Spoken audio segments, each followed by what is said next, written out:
ان 14 مہینے میں مجھے صحیح طرح اندازہ ہوا ہے کہ یہاں تو بیچارہ کمزور پس جاتا ہے. یہاں تو جو ہمارا انصاف کا نظام ہے اس بیچارہ اس کو تو وہ بالکل نہتا ہے, اس کو معاشرہ بالکل اس کی حفاظت نہیں کرتا. میں اپنی پارٹی کو بھی کہتا ہوں کہ جو اب ہمارے سے گزر رہی ہے, ہمارے گھروں میں گھس کے, رشتہ داروں کے بچوں کو اٹھا کے لے جاتے ہیں, عورتوں کو تنگ بدتمیزی کرتے ہیں, کئیوں کی جگہ عورتیں بھی اٹھائی ہیں, ان سے بدتمیزی کی ہے, سیف لوٹ لیے ہیں, گھر لوٹ لیے ہیں, گھر توڑ دیے ہیں, بزنسز بند کر دیے ہیں. تو یہ جو ہمارے سے ہو رہا ہے یہ سارے کمزور طبقے سے ہوتا ہے پاکستان میں. جب وہ طاقتور کے سامنے اس کا ٹاکرا ہوتا ہے. میرا جو آج عزم ہے وہ اور سٹرونگ ہوا ہے, اور مضبوط ہوا ہے کہ یہ ایک جہاد ہے انصاف کی. کیوں اللہ کے پیغمبروں نے سب نے انصاف کے اوپر بات کی تھی؟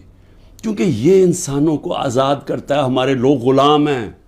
حقیقی آزادی اس لیے ہے. تفتیش کیا تھی جی کہ 9 مئی کو بہت بڑی سازش ہوئی, اور آپ مجھے پوچھ رہے ہیں کہ آپ سازش کا حصہ تھے. میں نے ان کو کہا سازش ہوئی, اس میں کوئی شک نہیں, وہ سازش تھی.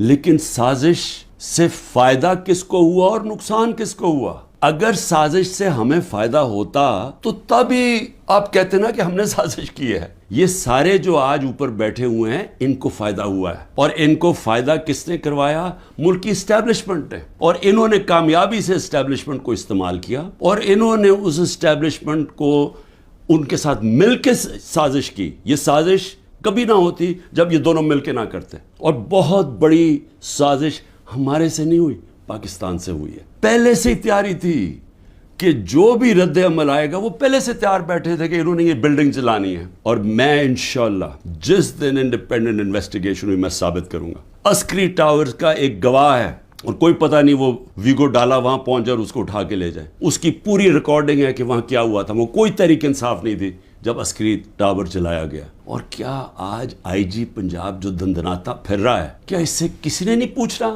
کہ وہاں سے 2 گھنٹے لگ رہے ہیں, وہ لوگ آ رہے ہیں اور یا پروٹیسٹ کرنے کے لیے؟ کسی نے نہیں پوچھنا اس سے کہ جناب آپ کی پولیس کدھر تھی؟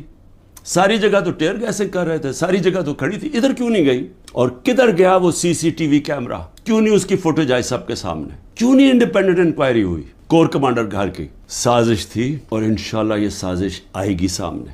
مجھے کہتے جی آپ کے لوگ کیوں گئے وہاں, کنٹونمنٹ میں کیوں گئے, تو فلانی جگہ کیوں گئے, آپ نے پہلے سے تیار کیا ہوا تھا. میں نے ان سے پوچھا کہ جب مجھے کمانڈو ایکشن سے اٹھایا جا رہا ہے وہاں, تو کدھر جانا تھا لوگوں نے پروٹیسٹ کرنے؟ تو اس کی باتوں سے مجھے یہ لگا کہ آپ کو پرامن احتجاج کرنے کی اجازت نہیں ہے کہیں GHQ کے سامنے یا کنٹونمنٹ کے سامنے.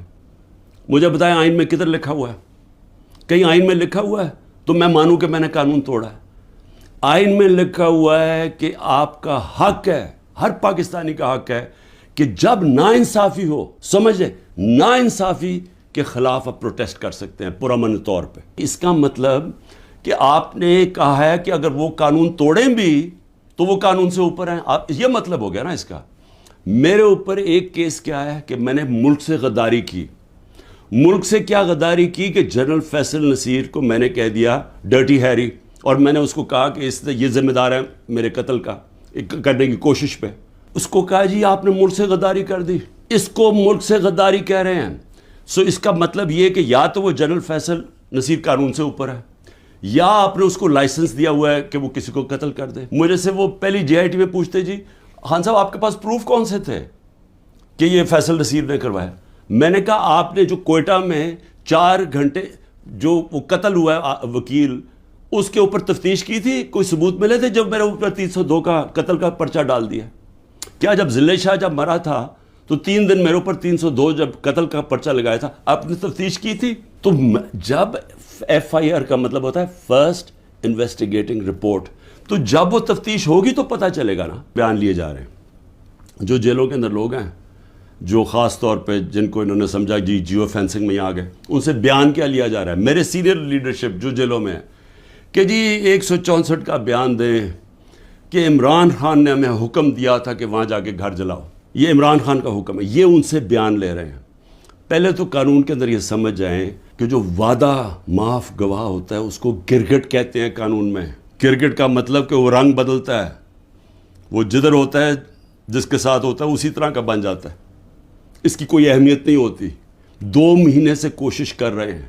اعظم خان کو ادھر پکڑا ہوا ہے, سینئر پاکستان کا سینئر بیوروکریٹ, اس کو اغوا کیا ہوا ہے. اس سے پوچھ رہے ہیں کہ عمران خان کے خلاف کوئی بیان دو, کوئی 164 کا وعدہ معاف ہوا. ٹی وی پروگرام پہ کہہ رہے ہیں, ٹی وی پروگرام کے شرم بھی نہیں آ رہی کہ کیئر ٹیکر کا مطلب ہوتا ہے غیر جانبدار, نیوٹرل. وہ کہہ رہے ہیں جی ہم نے بانٹا تھا کہ اس کو اتنے نمائندے اے این پی کے آئیں گے, اتنے جے یو آئی کے آئیں گے اور اتنے فلانے کے آئیں گے. تو یہ تو یعنی اگر ہماری, مجھے افسوس ہے عدالتوں میں بڑا پریشر ہے, لیکن اسی کے اوپر سو موٹر ایکشن لیں کہ کیسے کیئر ٹیکر گورنمنٹ ہو سکتی ہے جو کہ تینوں پارٹیز کی بن گئی ہے. گورنمنٹ منسٹرز کہہ رہے ہیں کہ جی دیکھیں عمران خان کے, اسرائیل نے عمران خان کے لیے سپورٹ کر دیا. میرے بیان صرف یہاں نہیں ہیں, 2 پاکستان میں بھی ہیں اور امریکہ کے اندر جا کے میں نے یہ بیان دیا ہے. یاد رکھیں امریکہ کے اندر سب سے تکڑی لابی اسرائیل کی لابی ہے. امریکہ کے اندر سن لیں کہ میں نے بیان کیا دیا, اور پاکستان میں بھی پرائم منسٹر ہوتے ہوئے. امریکہ میں میری بیان کی کیا اہمیت ہے, کیونکہ یہ جو 2 ہیں نا, نواز شریف اور زرداری یا ان کے بچے, میں چیلنج کرتا ہوں کہ یہ جا کے امریکہ کیا پاکستان میں بیان دے دیں ان کے خلاف, لیکن امریکہ میں جا کے دیں. ان کی اتنی جرت نہیں تھی کہ جب امریکہ نے اور ہندوستان نے مل کے موڈی کے دورے پہ امریکہ جب جوائنٹ سٹیٹمنٹ دی اور انہوں نے کہا کہ پاکستان کا نام لیا بائیلیٹرل ٹاکس میں, پاکستان کا نام آتا ہے کہ جی پاکستان کراس بارڈر ٹیررزم کر رہی ہے اور پاکستان کو بند کرنی چاہیے. کسی کا بیان نکلا کسی کے منہ سے, کہیں وہ بیٹھا ہوا نواز شریف کہ اس کے منہ سے کوئی آواز نکلی, کہیں زرداری کے منہ سے کوئی آواز نکلی؟ نہیں نکلے گی. کبھی عمران خان نے ایسی حرکت کی کہ امریکنوں کو میسج بھجوایا جائے اپنے ایمبیسڈر حسین حقانی کے ذریعے میمو گیٹ کے اندر, وہ جو میمو گیٹ تھا, امریکنوں کو کہہ رہا ہے کہ ہماری فوج سے ہمیں بچا لو.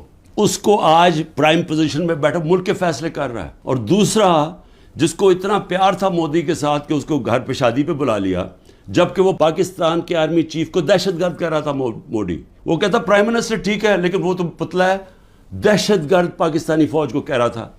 ڈان لیگز کے اندر کیا ہوا؟ وہی کہہ رہا تھا نا کہ ہم تو بے بس ہیں جناب, ہماری فوج دہشت گردی کر رہی ہے. وہ لوگ آج ملک کے فیصلے کریں اور وہ باہر بیٹھ کے اپنے بڑے بڑے محلات کے اندر اربوں روپے کی پراپرٹیز کے اندر وہ بیٹھ کے جناب وہاں فیصلے کریں کہ جی ملک میں کیا ہوگا, ملک میں الیکشن کب ہوگا, وہ فیصلے کریں. اور یہاں کیا نظر نہیں آ رہا ہماری اسٹیبلشمنٹ کو؟ آپ کو نظر نہیں آ رہا کہ یہ کر کیا رہے ہیں اس ملک کے ساتھ؟ بڑی خواب ہے پاکستان کی, بڑا اس کے لیے بہت بڑے ذہن تھے علامہ اقبال, اس کے لیے جس نے کس طرح کی سٹرگل کی, وہ بہت ہی بڑے لیڈر تھے, قائد اعظم. یہ ہمیں بدترین غلامی کی طرف جو لے کے جایا جا رہا ہے, نہ کوئی انسانیت رہے گی, نہ کوئی حقوق ہے, جو مرضی چاہے کریں, کوئی قانون توڑیں, چوروں کو اوپر بٹھا دو. جو فورن پالیسی ایسی ہے کہ ہم ساری دنیا میں ذلیل ہو رہے ہیں آج. میں بھی ہر قربانی کے لیے تیار ہوں اس ملک کی آزادی کے لیے, اور میں آپ سب کو کہہ رہا ہوں کہ آپ کو تیار ہونا پڑے گا قربانی کے لیے, کیونکہ آزادی گھر میں بیٹھ کے نہیں ملتی. زنجیریں گرتی نہیں ہیں, توڑنی پڑتی ہیں, جد و جہد کرنی پڑتی ہے.